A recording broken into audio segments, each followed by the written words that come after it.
C'est un témoignage extrêmement précieux qui va donner aussi tout ce relief du vécu de la famille à une expérience plus précise. Le docteur Anachi va venir s'installer pour vous parler des complications somatiques des troubles alimentaires de l'adulte. Le docteur Anachi est praticien hospitalier, nutritionniste à l'hôpital Paul Brousse dans le service de nutrition clinique. Docteur Anachi. Je vais copier cette présentation.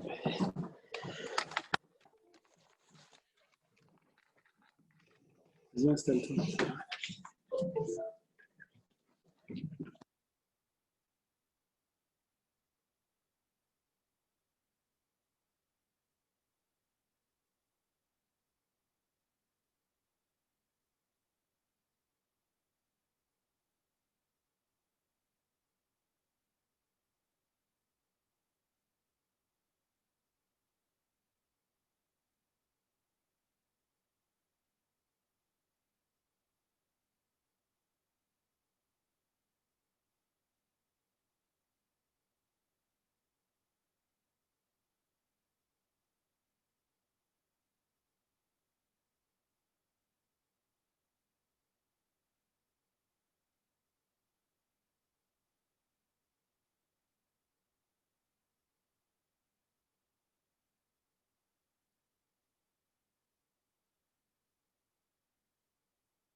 Bonjour à tous, merci d'être là parmi nous. Je ne sais pas si ça fonctionne comme ça.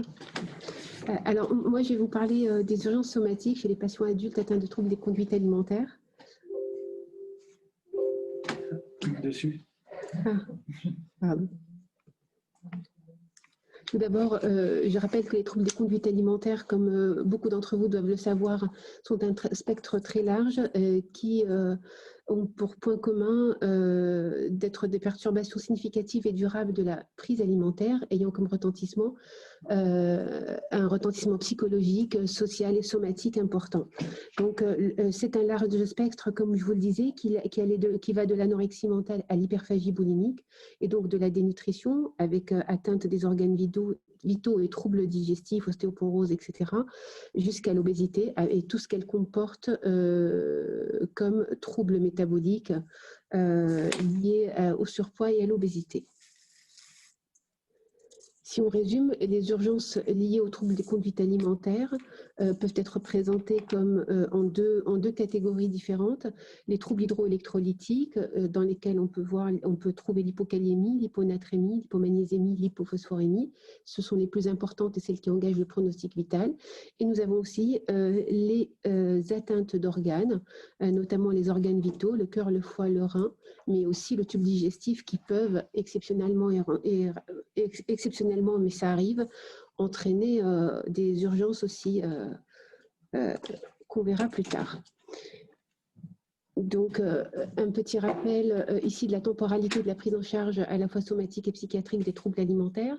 On voit que la prise en charge somatique intervient de façon très importante lorsque le poids et l'indice de masse corporelle est très bas.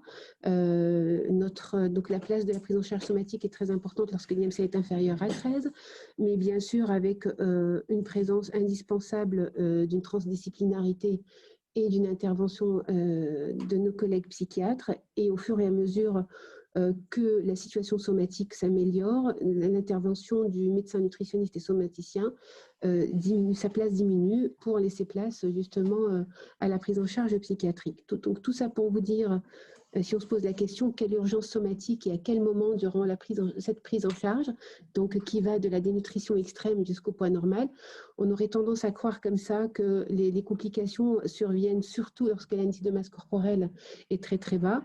Mais si on considère les troubles des conduites alimentaires dans leur entièreté, donc celles-ci, elles peuvent survenir à tout moment de la prise en charge en fonction de la présence ou pas notamment de conduite de purge. Donc une patiente qui a un poids normal n'est pas complètement à l'abri de complications grave et de mise en danger du pronostic vital. Donc, on peut être faussement rassuré par un état nutritionnel et une apparence normale, mais même dans ces cas-là, le risque vital peut exister, peut-être plus rarement, mais il existe tout de même. Donc, les principales urgences somatiques chez les patients souffrant de troubles alimentaires peuvent être présentées de cette façon-là. Donc, tout d'abord, celles qui sont liées à la dénutrition. Donc, on retrouve les infections aiguës, les atteintes et les défaillances d'organes, notamment le foie et le cœur, donc, qui entraînent une urgence vitale immédiate.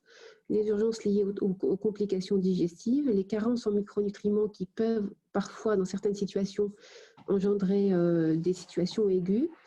Et puis, les situations d'urgence liées directement aux conduites de purge, quel que soit l'IMC et l'état nutritionnel des malades. Je pense essentiellement à l'hypokaliémie et à l'hyponatrémie.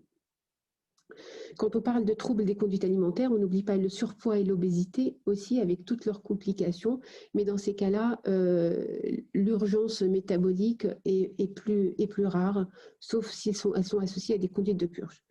Et puis, il y a toutes les complications somatiques qui peuvent apparaître de façon aiguë et qui peuvent mettre en jeu le pronostic vital lorsqu'elles sont ignorées, qui sont liées au syndrome de renutrition, aux effets adverses finalement de la renutrition qu'on peut engendrer lors de la renutrition, soit les patients spontanément s'ils se remettent à manger, soit même dans un milieu hospitalier encadré, on peut avoir des effets adverses liés à la renutrition qui peuvent engager le pronostic vital. Alors, je vais m'attarder sur cette diapositive donc, qui résume les urgences métaboliques. Alors, j'alerte sur l'hypokaliémie qui est fréquente, c'est l'urgence vitale et métabolique hydroélectrolytique la plus fréquente et celle qui met en jeu le plus souvent le pronostic vital. Elle est directement secondaire au vomissement. Donc, lorsqu'on vomit, on perd du chlore. On perd du potassium, mais surtout du chlore et d'ion H+, ce qui entraîne une acidose métabolique avec un CO2 total qui va être augmenté. On a un risque de troubles du rythme cardiaque élevé, donc lié à l'hypokaliémie avec torsade de pointe et risque mortel. Elles peuvent être favorisées, ces hypokaliémies, par l'utilisation de laxatifs ou de diurétiques, sachant que l'utilisation de laxatifs ou des diurétiques seuls peuvent être à l'origine d'hypokaliémie, mais souvent plus modérées. Et c'est l'association des deux qui peut vraiment mettre en jeu le pronostic vital. Ensuite, il y a les complications de l'hyponatrémie. Elles peuvent être secondaires à la potomanie, donc la prise de grandes quantités d'eau. Elle devient critique, cette potomanie, lorsqu'elle est supérieure à 10 litres d'eau par jour. Alors, quand on dit 10 litres d'eau par jour, ça implique aussi tout ce qui est, ça englobe toutes les autres boissons chaudes, café, thé, eau, boissons édulcorées, etc. Et parfois aggravée par les vomissements, cette hyponatrémie. Mais faire attention parce que toute hyponatrémie ne renvoie pas forcément à une potomanie, donc il faut éviter aussi les raccourcis. On peut observer des hyponatrémies, surtout lorsqu'elles sont modérées, peuvent être secondaires à un syndrome de sécrétion inappropriée d'hormones antidiurétiques, notamment dans les cas d'infection pulmonaire, ou simplement du fait, dans un contexte adaptatif au jeûne prolongé, dans l'objectif est de maintenir une tension normale. Dans les cas sévères, surtout lorsque l'hyponatrémie est inférieure à 125 voire 120 millimoles par litre, on peut avoir des situations de coma et de convulsions qui peuvent être observées. Et l'hypophosphorémie, donc c'est une des complications métaboliques gravissimes également, potentiellement graves. Elle est souvent ignorée parce qu'autant l'hypokaliémie, l'hyponatrémie, ça parle à tous les cliniciens et les somaticiens, autant l'hypophosphorémie, on n'y pense pas spontanément.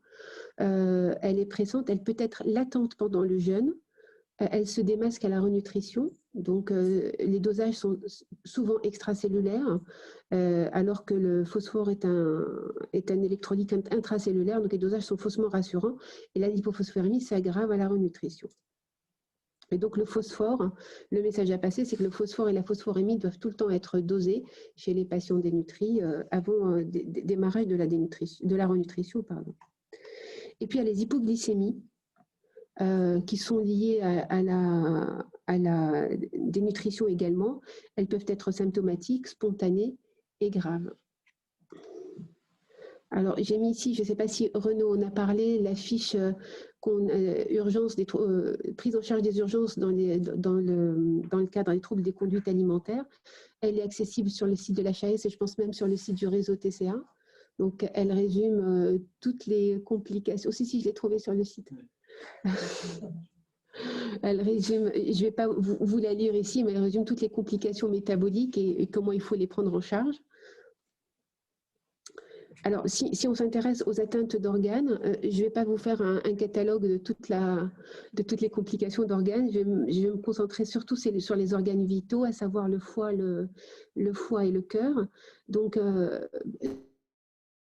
souvent, dans les dénutritions même modérées, on peut observer des formes mineures des cytolyses hépatiques qui sont inférieures à 10 fois la normale. Leur prévalence est élevée parce qu'ils peuvent être présents chez presque 50% des malades. Ils peuvent s'observer au cours de la dénutrition ou être un effet adverse de la renutrition. Dans ces cas-là, l'évolution est favorable dans l'extrême majorité des cas. Par contre, on peut observer des formes sévères qui apparaissent en cas de dénutrition sévère, surtout lorsque l'indice de masse corporelle est inférieur à 13.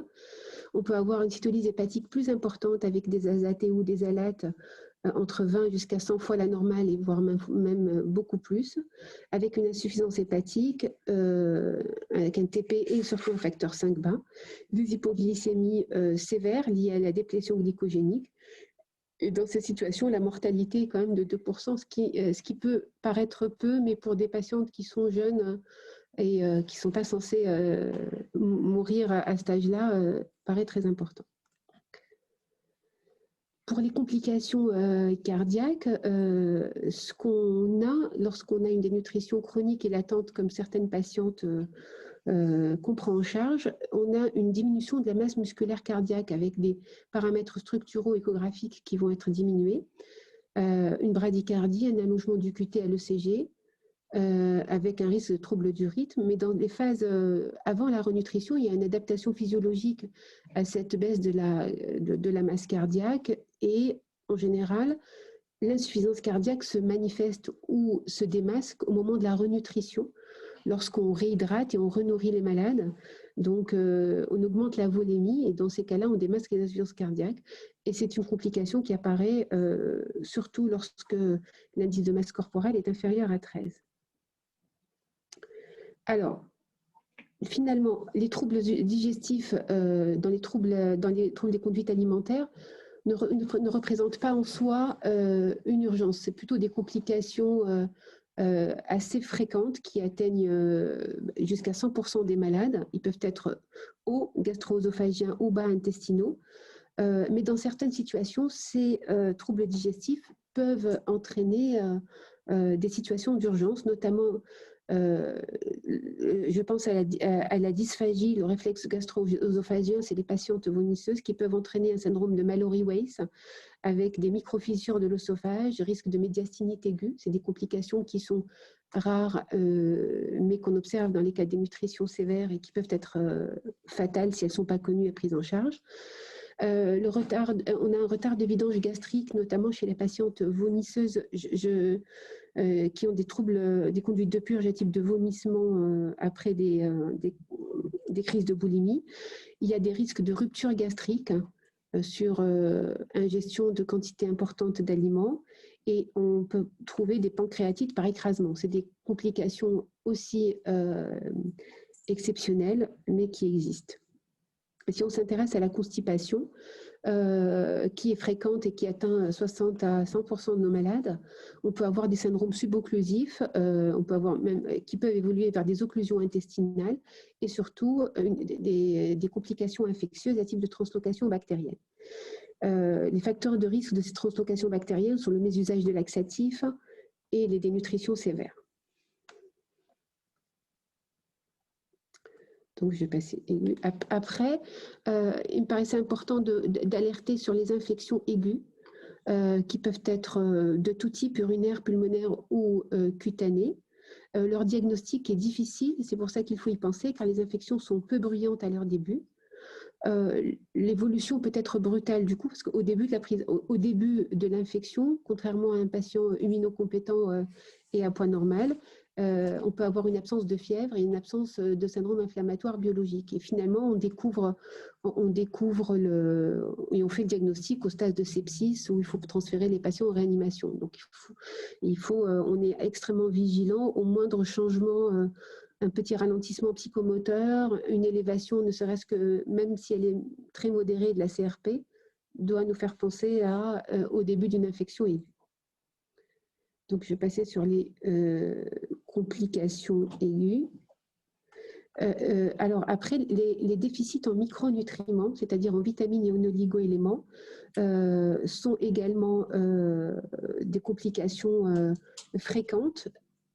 Habituellement et dans la majorité des cas, n'entraînent pas de complications aiguës, sauf dans certaines situations. C'est pour ça que j'en parle. Les carences les plus fréquentes sont celles en zinc et en vitamine D, mais si on regarde, celles qui peuvent entraîner des complications aiguës et potentiellement sévères, ce sont les carences en vitamine B1, avec un risque de complications neurologiques qui peut aller jusqu'au Gaillet Wernicke, voire au Korsakoff. Surtout si elles sont associées, si elles surviennent, surtout chez les patientes qui présentent des conduites de purge ou qui ont des comorbidités type mésusage d'alcool. Il faut y penser également. Et les troubles urinaires, donc ce sont des complications qu'on peut voir, qu'on peut aussi observer, surtout lorsque l'indice de masse corporelle est bas, inférieur à 13. On a des vessies pseudo-neurologiques avec des rétentions urinaires, souvent asymptomatiques et une conservation de miction par regorgement. L'explication, c'est qu'il y a une atteinte carentielle du système nerveux autonome qui fait que les vessies se comportent comme des vessies neurologiques de patients diabétiques. Donc il faut... et puis, il y a également le rôle des traitements neuroleptiques qui aggravent ces troubles urinaires. Donc, il faut y penser parce que ça fait le lit des complications urinaires et des infections urinaires et c'est un inconfort pour les malades. Dans les manifestations hormonales et métaboliques, on trouve l'hypercortisolémie, le syndrome de T3 basse, mais surtout, ce qui nous intéresse au niveau de la prise en charge et des complications aiguës sont les hypoglycémies, comme je l'avais dit tout à l'heure, qui sont liées à une déplétion glycogénique et une perturbation de la néoglucogénèse, qui rend nos patientes sensibles avec une hypersensibilité à l'action de l'insuline. Et puis enfin, je vous parlais des complications liées aux effets adverses de la renutrition. Ce sont des complications qu'on peut, nous, soignants, induire quand on prend en charge les malades. Et ce sont l'ensemble des manifestations qui surviennent lors de la renutrition des patients dénutris ou ayant subi un jeûne prolongé. Et ils apparaissent à l'initiation de la renutrition dans le cas de l'anorexie, qu'elle soit par voie orale ou entérale. La voie parentérale n'est pas indiquée. Et donc, la clé de voûte du syndrome de renutrition inappropriée reste l'hypophosphorémie, d'où l'intérêt de la surveiller. Ce qui se passe au moment de la renutrition, c'est quand on nourrit, on apporte des macronutriments, entre autres du glucose qui vont, le glucose va entraîner une sécrétion pancréatique d'insuline et qui va entraîner une migration, un transfert des électrolytes, notamment du potassium, magnésium et du phosphore, du milieu extra vers le milieu intracellulaire. Et là, on va démasquer des hypokaliémies, des hypomagnésémies et des hypophosphorémies sévères. Plus ou moins sévères. Je pense à l'hypokaliémie chez une patiente qui a déjà des conduites de purge qui peut s'aggraver plus fortement en cas de renutrition. Gardez à l'esprit qu'il y a 3 critères diagnostiques du syndrome de renutrition, l'œdème et l'hypervolémie, la défaillance d'organes, qu'elles soient hépatiques, diaphragmatico-pulmonaires ou cardiaques, associées à une concentration basse d'électrolytes, que ce soit potassium, phosphore ou magnésium. Donc, sans alourdir la présentation et pour laisser du temps à la discussion, lorsqu'on a un patient à risque, notamment un patient qui souffre de troubles des conduites alimentaires, qui a subi un semi-jeûne prolongé et qui est dénutri, on doit contrôler d'abord les électrolytes, potassium, calcium, phosphore et magnésium. Avant toute réalimentation, il faut absolument qu'on complémente en vitamines, B1, en folate, mais autres vitamines et oligo-éléments, et en phosphore, bien sûr. Et on introduit progressivement l'alimentation. On débute très progressivement à raison de 10 à 15 kilocalories par kilo par jour, qu'on augmente prudemment au bout de 4 à 7 jours. Cette réalimentation peut se faire par voie orale, mais parfois, lorsque la dénutrition est sévère, on est obligé de passer par la voie entérale, continue sur 24 heures, qui nous évite les hypoglycémies post-stimulatives. On réhydrate également de façon prudente et on corrige immédiatement les troubles hydroélectrolytiques lorsqu'ils sont présents. Évidemment, on surveille la clinique et la biologie les 2 premières semaines. Je vais passer sur cette diapositive qui résume tout syndrome de nutrition inappropriée. Et pour terminer, donc les complications somatiques représentent la 2e cause de mortalité dans les troubles des conduites alimentaires, notamment dans l'anorexie mentale. J'insiste sur l'hypokaliémie et le risque cardiaque, mais également sur l'hypophosphorémie. Une bonne connaissance des complications somatiques permet leur prévention et une prise en charge rapide et adéquate si elles sont déjà installées. Les soins contraints doivent s'envisager lorsqu'il y a un danger vital à très court terme pour passer le cap critique du danger vital à très court terme dans les heures et les jours qui suivent la prise en charge. Et puis, évidemment, la transdisciplinarité est indispensable dans les formes sévères. Voilà, je vous remercie de votre attention.